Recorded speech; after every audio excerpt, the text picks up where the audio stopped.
네, 이런 상황에서 정부도 긴급 관계장관 회의를 열고 입양 절차 강화 같은 대책을 내놨습니다. 아동학대 사건이 터질 때마다 이렇게 대책을 마련하고 있지만 현실은 제자리 걸음이라는 게 문제입니다. 홍선기 기자가 보도합니다.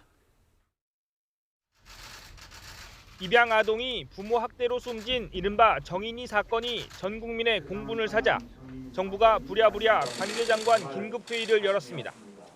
이 자리에서는 예비 양부모 검증을 엄격히 하고 입양 사후 관리를 강화하는 방안이 논의됐습니다.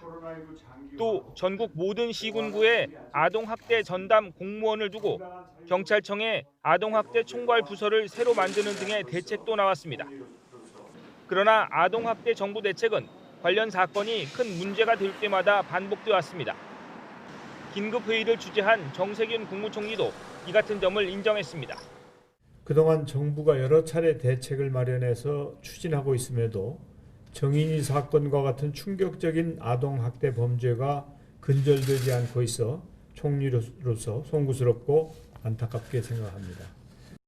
문재인 대통령도 이번 정인이 사건뿐 아니라 아동학대 사건이 터질 때마다 대책을 지시했습니다. 학대받는 아이들을 엄마의 마음으로 챙기라며 인력 보강을 주문하기도 했습니다. 지난해 경찰의 날에는 경찰의 아동학대 방지 노력을 치하하기도 했습니다.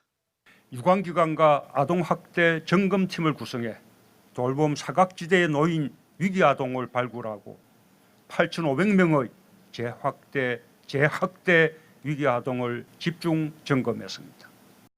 그러나 이번 정인이 사건에서는 양부모의 학대 못지않게 경찰의 부실한 대응이 국민적 분노를 사면서 빛이 발했습니다.